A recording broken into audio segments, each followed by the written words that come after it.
हिंदवी स्वराज्याचे सरसंस्थापक छत्रपती शिवाजी महाराज यांना मानाचा उच्चार मंचावर उपस्थित शिवसेना पक्षप्रमुख आणि आमच्या या युतीचे मार्गदर्शक आदरणीय उद्धवजी ठाकरे साहेब, भाजपचे अध्यक्ष रावसाहेब पाटील दानवे, आदरणीय दादा बागडे, शिवसेना नेते संजयजी राऊत,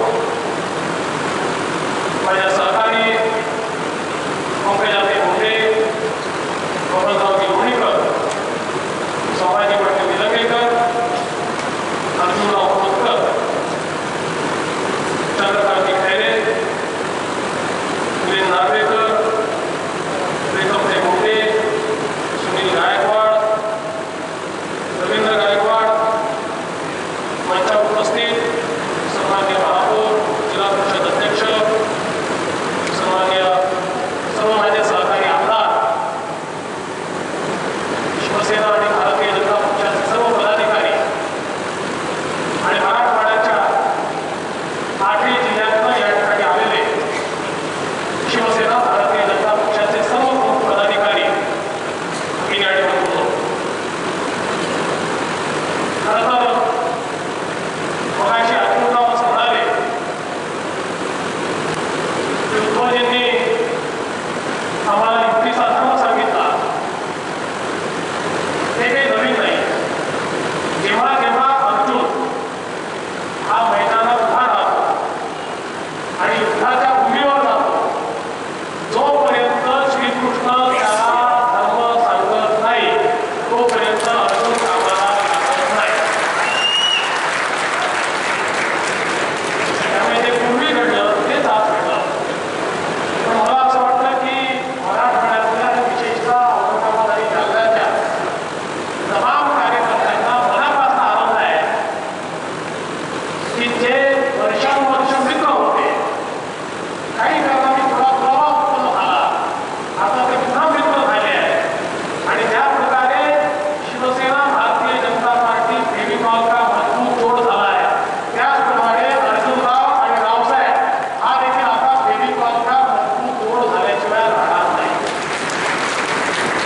आणि आता उद्या रावसाहेबांचा जन्मदिवस देखील आहे, त्यांना आपण ॲडव्हान्समध्ये शुभेच्छा देऊया.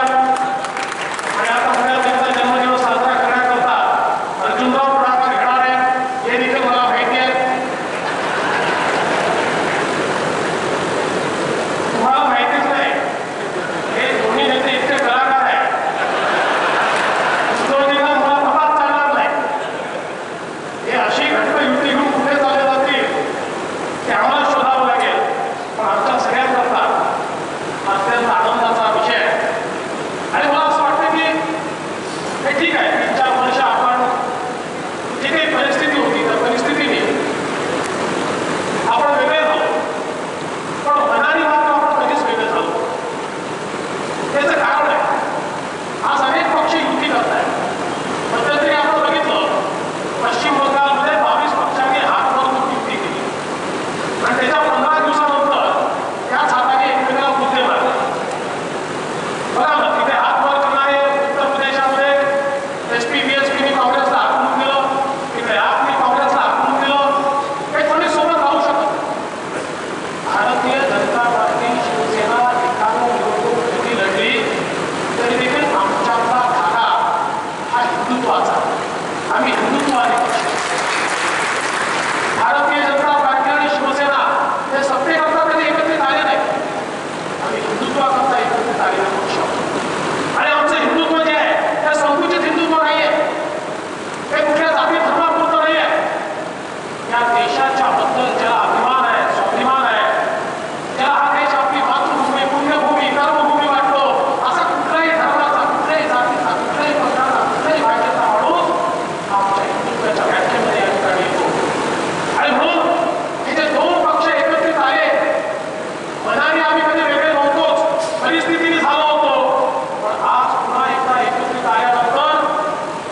पाठवला तर शेवटच्या माणसाकडे 15 पैसे पोहोचतात, 85 पैसे व्यवस्था करून टाकते.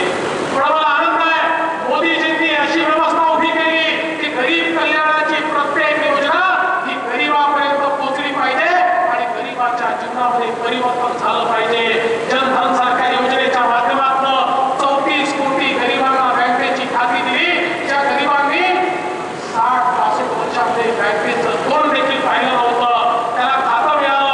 आणि केवळ खातं मिळालं नाही तर डीबीटीच्या माध्यमातून त्या खात्यामध्ये 80,000 कोटी रुपये वेगवेगळ्या योजनांच्या माध्यमातून आले. गरीबाच्या घराचं स्वप्न प्रधानमंत्री आवास योजनेच्या माध्यमातून या ठिकाणी मोठ्या प्रमाणात पूर्ण करण्याचं काम या आदरणीय मोदीजींनी केलं.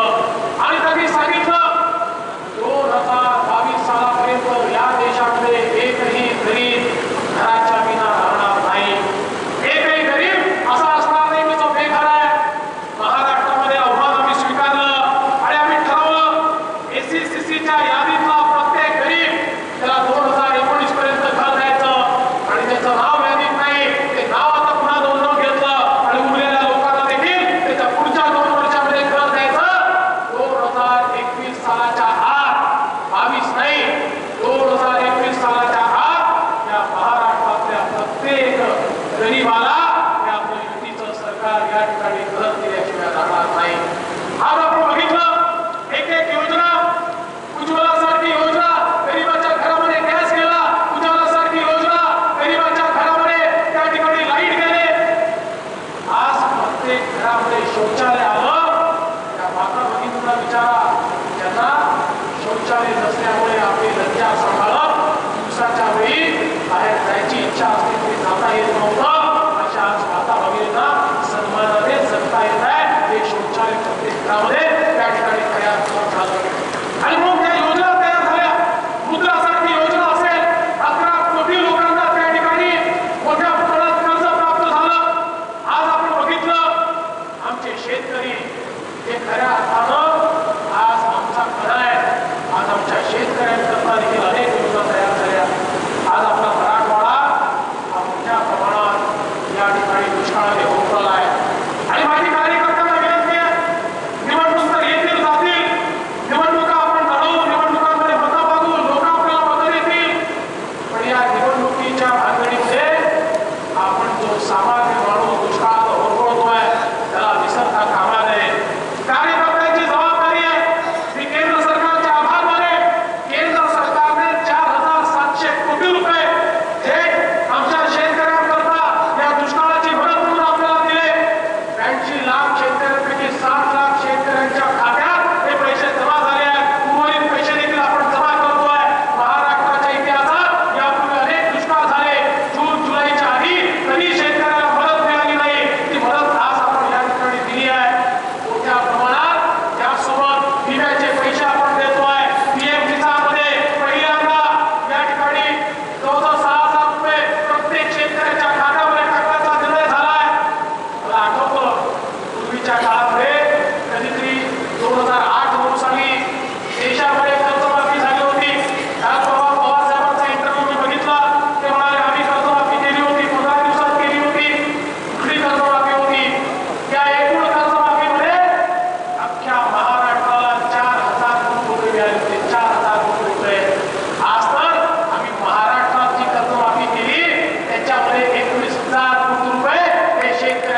शेतीकडे मोठ्या प्रमाणात आपण योजना सुरू केलेल्या आहेत. आपण लक्ष घाला, चारा छावण्या दिल्या त्या योग्य ठिकाणी पोहोचतायत की नाही.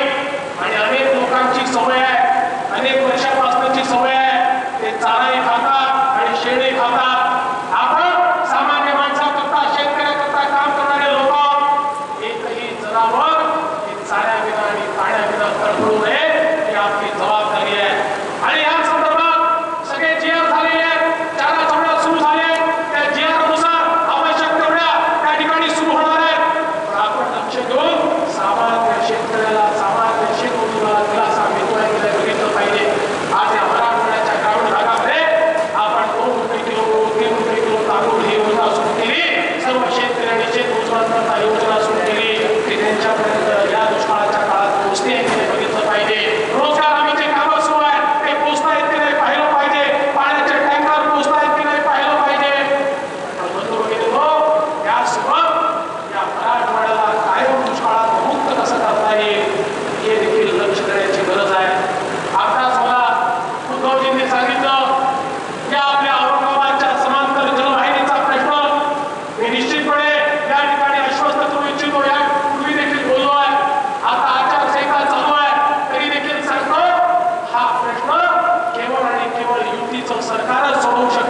देशाचा स्वाभिमान हाच खरा स्वाभिमान मानतो.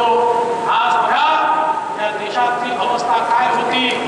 2008 साली मुंबईमध्ये बॉम्बस्फोट झाल्यानंतर आमच्या सरकारनं काय केलं. आमच्या सरकारनं पाकिस्तानचा तीव्र निषेध केला. मग त्यानंतर अति तीव्र निषेध केला.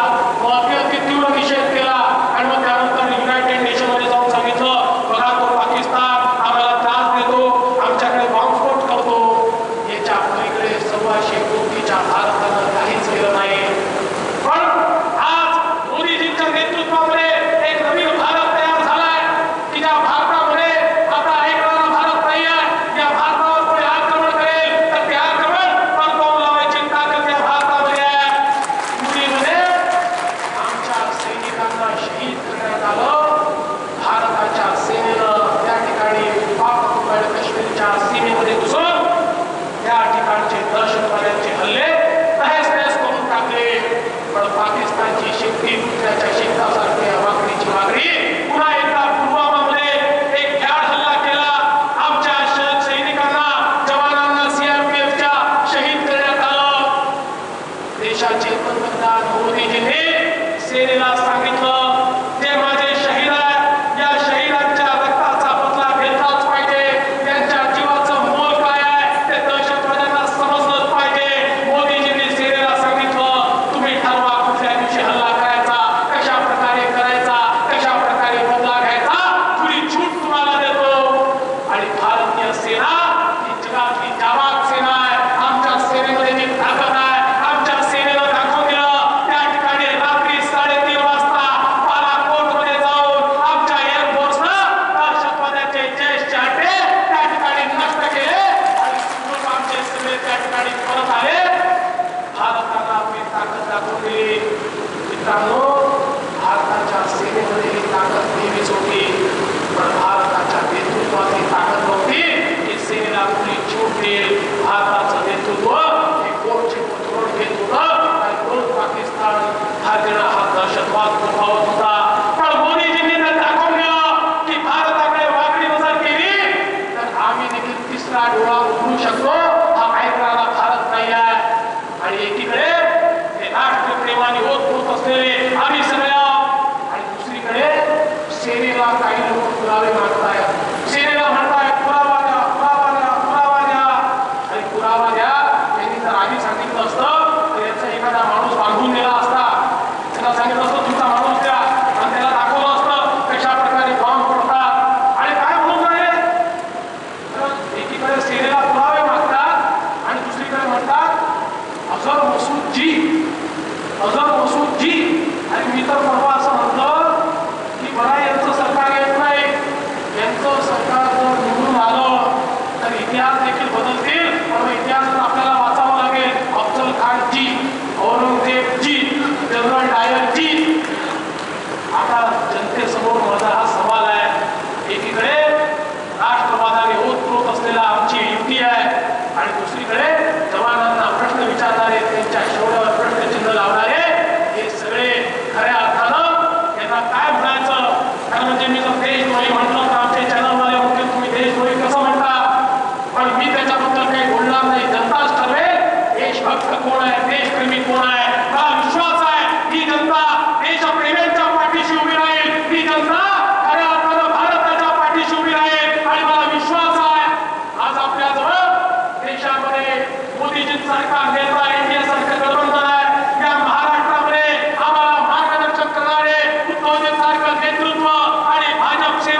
काळी नीट भाजप सेना म्हणून आपल्या